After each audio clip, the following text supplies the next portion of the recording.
আসসালামু আলাইকুম। আজকে ক্লাসে তৃতীয় শ্রেণীর গণিত বইয়ের 82 পাতায় যে অঙ্কগুলো আছে সেই অঙ্কগুলো করে দেখাবো। তোমরা সবাই 82 পৃষ্ঠা বের করো। দেখো 1 নম্বরে লেখা আছে সঠিক উত্তরের পাশে টিক চিহ্ন দিই। এখানে মোট 4টা টিক চিহ্ন আছে। তো 1 নম্বরে আছে 2টি প্যাকেটের প্রতিটিতে 10টি করে কলম আছে। কলমগুলো 5 জন শিক্ষার্থীর মধ্যে সমানভাবে ভাগ করে দিলে প্রত্যেকে কয়টি করে কলম পাবে? সমস্যাটি সমাধানের সঠিক প্রক্রিয়া কোনটি?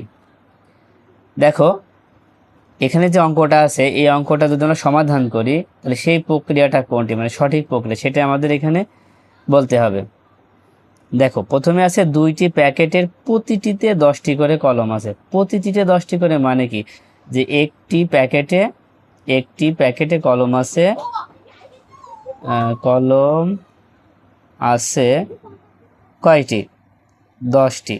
তার মানে দেখো আমরা কিন্তু 10 আগে লিখছি, তার মানে 10 কি কলম। তারপর নিচে লিখবো হচ্ছে 2টি প্যাকেটে কলম আছে, এই 10-এর সাথে এই 2 কিন্তু গুণ হবে, 10-এর সাথে 2 কি হবে? গুণ হবে। তার মানে একটি প্যাকেটে যদি 10টি কলম থাকে তাহলে 2টি প্যাকেটে 20টি কলম থাকবে, বেশি হবে। এই জন্য 10 আর 2 গুণ করতে হবে। তাহলে 10 ছিল কি, 10 হচ্ছে কলম আর প্যাকেট হচ্ছে 2, মানে কলম আর প্যাকেট কি করলাম? গুণ করলাম। তারপরে বলা হচ্ছে যে কলমগুলো 5 জন শিক্ষার্থীর মধ্যে সমানভাবে ভাগ করে দিলে প্রত্যেক কয়টি করে কলম পাবে?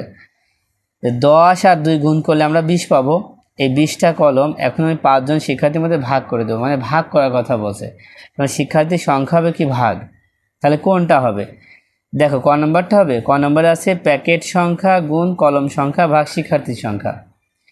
এটা কিন্তু একদিক থেকে ঠিক আছে, কিন্তু দেখো নিচে আরেকটা দেওয়া আছে যে কলম সংখ্যা গুণ প্যাকেট সংখ্যা ভাগ শিক্ষার্থীর সংখ্যা।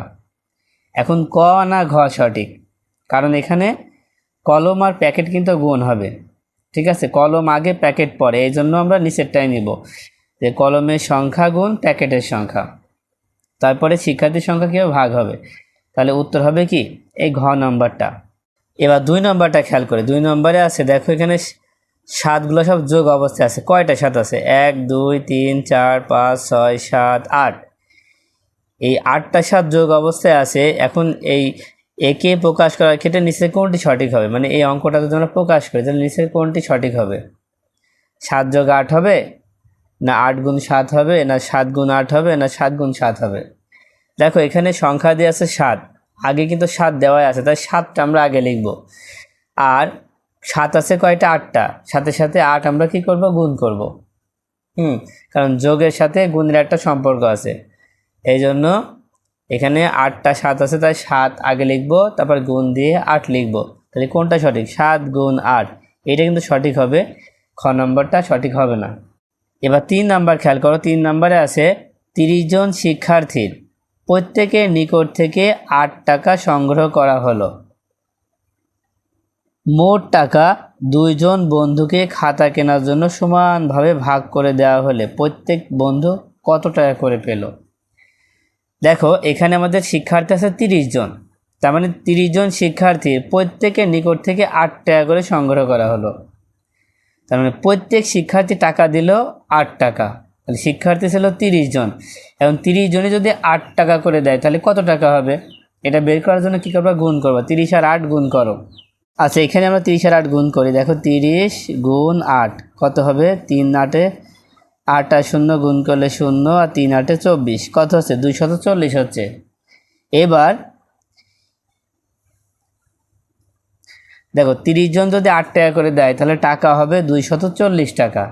এবারে 240 টাকা আমরা 2 জন বন্ধুকে খাতা কেনার জন্য সমানভাবে ভাগ করে দিব। তার মানে 2 দিয়ে 240কে ভাগ করলে উত্তরটা পেয়ে যাব। দেখো 2 দিয়ে আমরা 240কে ভাগ করি, 2 দিয়ে 2কে ভাগ করলে 1 বাদ যায়, 2 অক্ষে 2, এই 4 নামায় দাও, ফের 2 2খানে 4, এই 0 নামায় দাও, এবার 2 0 0,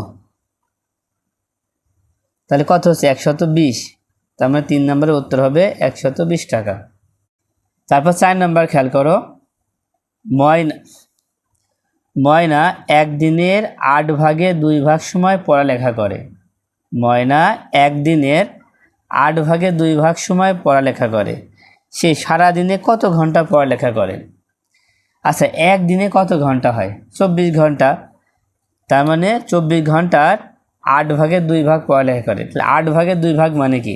এটা হচ্ছে 8 ভাগের 2 ভাগ মানে 8 হবে নিচে আর উপরে হবে 2। 8 ভাগের 2 ভাগ। এখন একদিন সমান কত ঘন্টা? 24 ঘন্টা। এই 24টা আমরা পাশে গুণ দিয়ে লিখব।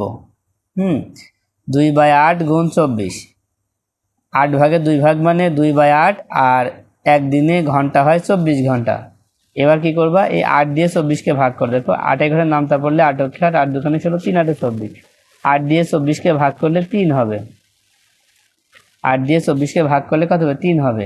এবার 3 আর 2 গুণ করো, দেখো 3 দুখানি 6, উত্তর হবে 6 ঘন্টা। কত হবে? 6 ঘন্টা।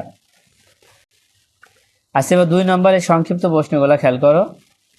1 নম্বরে আছে একই সংখ্যা বারবার যোগ করাকে কি বলে? একই সংখ্যা বারবার যোগ করাকে গুণ বলে। কি বলে?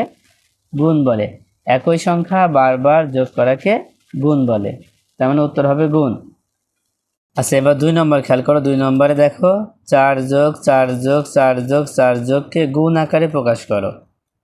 তো এখন এটাকে যদি গুণ আকারে প্রকাশ করা হয় তাহলে কত হবে? দেখো 4 আছে, প্রথমে আমরা 4 লিখে নেব। তোমরা উত্তর লিখবে এইভাবে, উত্তর দিয়ে তোমরা লিখবে হচ্ছে, এটাও উত্তর দিবা, উত্তর দিয়ে লিখবে হচ্ছে গুণ, আর এটা লিখবা প্রথমে 4, তারপর এটা গুণ দিয়ে কয়বার আছে 4? 1 2 3 4 5, এখানে 5 লিখে দাও, তার মানে 4 গুণ 5। এবার 3 নম্বর দেখো একই সংখ্যা বারবার বিয়োগ করাকে কি বলে? একই সংখ্যাকে বারবার বিয়োগ করাকে আমরা ভাগ বলবো। কি বলবো? ভাগ বলবো। একই সংখ্যা বারবার যোগ করাকে গুণ বলবো, আর একই সংখ্যা বারবার বিয়োগ করাকে কি বলবো? ভাগ বলবো। তারপরে দেখো 136 থেকে কতবার 4 বিয়োগ করা যায়? 136 থেকে কতবার 4 বিয়োগ করা যায়? তো এটা জানার জন্য কি করবা? 4 দিয়ে 136কে ভাগ করবা। দেখো এখানে আমরা ভাগ করছি, 4 দিয়ে 136কে যদি ভাগ করা হয়, প্রথমে 4 দিয়ে 13কে ভাগ করো। দেখো 4 13 মধ্যে কয় বাজায়? নামতা পড়ো। 4 অক্ষে 4, 4 দুখানে 8, 3 4 12, 4 4 16। 4 নিলে বেশি হচ্ছে, তাই 3 নিব। 3 4 12। এবার বিয়োগ করলে 1 হবে। এই 6টা নামায় দাও। এবার 4 দিয়ে 16কে ভাগ করো, কত হবে? 4 4 16, 4 4 16, কত হচ্ছে? 34 হচ্ছে। তাহলে উত্তর হবে 34। এবার 5 নাম্বার, 7কে 25 বার যোগ করাকে বিকল্প রূপে প্রকাশ করো। 7কে 25 বার যোগ করাকে বিকল্প রূপে প্রকাশ করো। কিভাবে করবা? তো এখানে কোনটা আগে দিবা? দেখো বলা আছে 7কে আমরা 25 বার যোগ করব, তার মানে 7 আগে যাবে। তো উত্তর হবে, দেখো উত্তর 7 লিখবা, আর যোগের বিকল্প হচ্ছে গুণ, গুণ দিয়ে লিখবা হচ্ছে 25। কত লিখবা? 25, তার মানে 7 গুণ 25।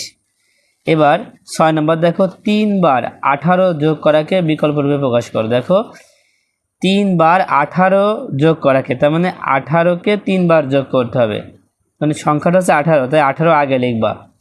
আচ্ছা, নিচে আমরা এখানে উত্তর দিয়ে দিলাম, উত্তর দিয়ে লিখলাম হচ্ছে 18, তারপরে গুণ দিয়ে লিখবো কত? এই 3।